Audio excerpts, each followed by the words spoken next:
Welcome. So I would like to make a small video on how to trust yourself and why we have stopped trusting ourselves, perhaps. Of course, it can be a very big, long story. So just ride the wave and choose what resonates with you. So first of all, to trust yourself is the most important thing. Ask yourself, do I trust myself? Do you? Always? Sometimes? Can you stand alone in your belief and know that your opinion matters, your choice in this moment? Trusting yourself that you will figure it out step by step, that you can just be yourself, that you can trust your intelligence, your intuition, your gut. Ask yourself, have you given that away? And are you trying to operate from logic all the time? From comparing, from noticing other people's reactions, reading their facial expressions, noticing their body language, because it wasn't safe for you to be yourself. And in order to figure out the feedback, because people didn't really communicate, you learn to read body language, you learn to read the signs, you become very psychic really through that experience, which is also the gift of that. And in fact, sometimes if we don't trust ourselves and we have not felt safe, we literally leave the body. We literally found, which is what happens when we're in a car accident or any trauma, the spirit leaves and you are watching from above. It's quite profound. It's quite amazing. And that is a skill, and it is also a trauma response in some people. And trusting yourself that that's okay. It's part of your journey right now, today, this time. Your unique learning, this journey on this planet of experiencing all those different dimensions. So just going within and close your eyes, relax your face, your shoulders. And as you slow the breath, belly expanding on the inhale, belly relaxing on the exhale through the nose, creating brain chemistry harmony as you inhale and exhale through the nose in a really smooth way, as smooth as you can make it, like a velvet, smoothing it out. And that can take time. If you haven't done breath practice before, be gentle on yourself and explore that smooth inhale, that smooth exhale, starting to change the brain chemistry from the stressful state of vigilance, doubt, fear, intellectual overdrive, to come into yourself, into stillness, where you can observe, get the bigger picture, and start to trust yourself on a deeper level now. And the more you start right now, the more you get rewarded by the greater depth of that self-trust. It's like a neurological change where the more you do this, the more this becomes your natural pattern. And what is more important than trusting yourself whilst staying open-minded to continual learning, of course? That humbleness of, well, I'm still learning. But right now, this is where I'm at, and I trust that if I change my mind, I'll be right there for everyone to know, to share that journey. And if you change your mind, that's cool too. That's awesome. Where in nature does anything stay stagnant? Nowhere. The trees that are in a position where there isn't enough light, they curve and create this interesting shape. They drop branches that don't work because they don't get enough sunlight, inefficient, and they go somewhere else and create a new shape. It is the same with the way rivers flow on the earth. It's the way in which everything functions on this planet, including you and me. Everything is forever changing. And that is the beauty of it. In fact, when things are stagnant, something's really wrong. We're holding on to control. We think keeping things the same is safe, and it's really not. It's called stagnancy, and it's just anything but healthy. It's a sign of trauma. It's a sign of being in the controlling mind, and that has its place, but it is not about your freedom, and you're not setting others free, and you're also holding yourself hostage. Nothing is black and white. Not even you, not even me, nothing. Not your laptop and what's going on that. Not the plants outside, not people's relationships. The moment we see that, the moment it becomes a beautiful play, and you can trust yourself because you can't really get it wrong. You can only learn, you can only have feedback. There are no real mistakes. There's only feedback. I really love that notion and contemplation. And sometimes we need to repeat something 10 times before we learn it. Sometimes it's lifetimes. Making that okay for you really helps you to make it okay for others as well. And that creates compassion, ease, non-judgment, and just flow and honoring yourself. Just because you're not judging others doesn't mean you have to hang out with them and approve of them either. It just means you navigate, you choose new each day. Isn't that beautiful? You have, of course, commitments as much as you can, but if you can't have commitments, then be honest about that and say, I'm not able to commit.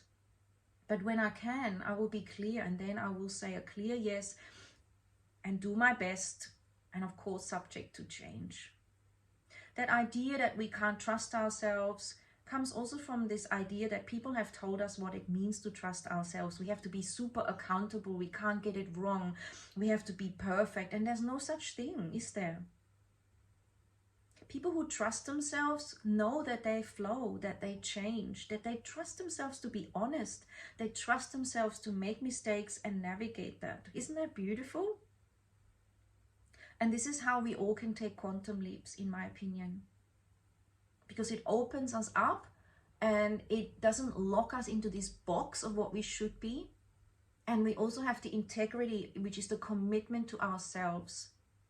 I trust myself to make these decisions when I need to, how I need to, with the tools that are available to me at that time. Because I had very different tools when I was 20 compared to 30, compared to 40, compared to 50. And so do you. And as the world is changing, it's again a different era and a different way of being able to trust. So trust yourself that you're navigating through this moment and through all that's going on. Can you choose this right now? Trust yourself. And when you communicate with others, be open about it. Say, I want to trust myself. As I choose trusting myself, I know that I will change and things will change because I'm evolving. It's like when you're in year 3 in school, you trust and you learn what you need to learn then. And that's what you're proud of and that's what you're exploring. But some of those rules, again, get updated and highlighted in a different way in year 4, 5, 6, 7, year 12. As I was a scientist, you know, I loved the fact that what I learned the year before had changed the next year, especially in the field of immunology. Things that we were taught and produced in exams were inaccurate for the next year level because there were more discoveries made and they were upgraded. This is what science is. It's a moving, forever changing, energetic. That is the idea of science.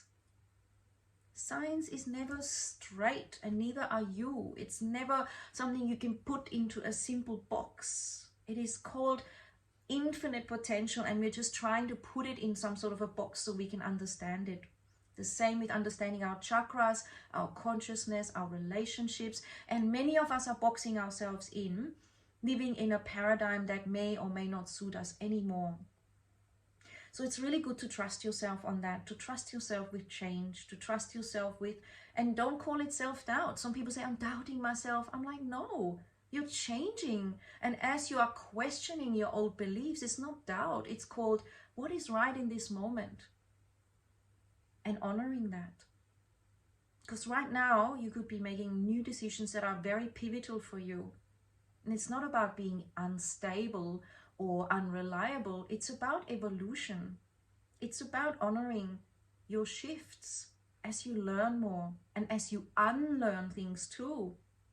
You might have a lot of concepts that simply don't suit you anymore, but you know that your parents really approve of that, or your friends, but suddenly it's changed and you don't resonate anymore for whatever reason. It doesn't even have to have a reason. And now you feel, oops, now I don't know myself. And it's because we stop trusting ourselves, it becomes a disconnect. So if you go back to that space as you're changing and you want to release old patterns, allow yourself to say, look, I'm changing my mind. It is actually a human right to change your mind. And that is beautiful. You change your clothes, you change your hair, you change your diet according to what's going on. You don't have the heater on every day, not when it's hot. You don't have the aircon on every day. You choose different temperatures. Everything is flow. Why do we think that our life has to be in a box and so predictable? Why, I tell you? Because the ego suffers when there's no predictability. That could be your parents, your relationship, your friendship, your siblings. But the truth is that if you say, look, I trust myself and I trust you to journey how you need, and I honor your changes because I want to honor my changes, and we're going to have an even deeper experience of life and connection with each other as we flourish with change, which is all that is ever occurring, which means we are always in the unknown ultimately. When we get to that, we realize our core values. So we're not going to start lying and cheating.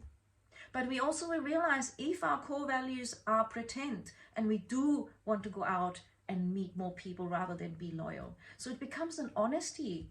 It becomes a freedom. And what you're committed to becomes really obvious. And what you're not so committed to becomes obvious too. And really, don't be afraid of this, because this truth will set you free. This truth will help you realize if you're in the right relationship, in the right friendship, if you're making the right moves.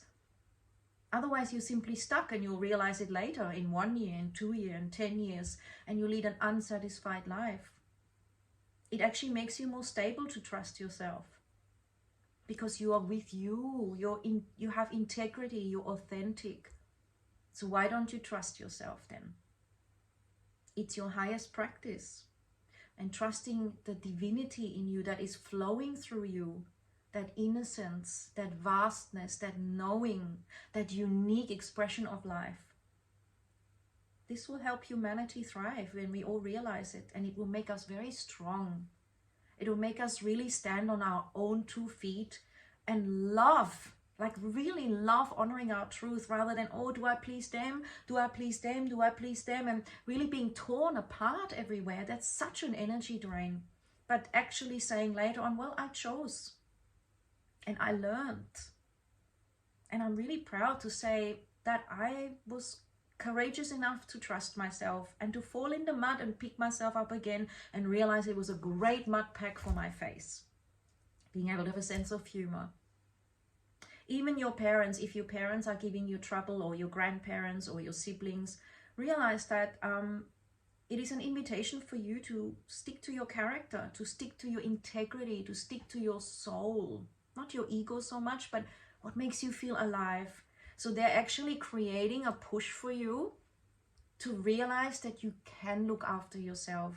Every time I work with clients, we get the learnings, because if we don't get the learnings, it's hard to release it. And every time the woman realizes, wow, that pressure taught me that to honor myself is the highest priority.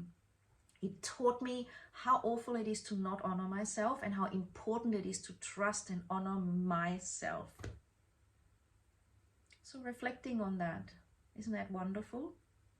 It's always an invitation for you to trust yourself, become your sovereign self.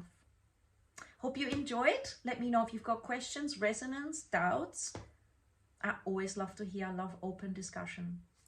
Have a great moment of now being yourself.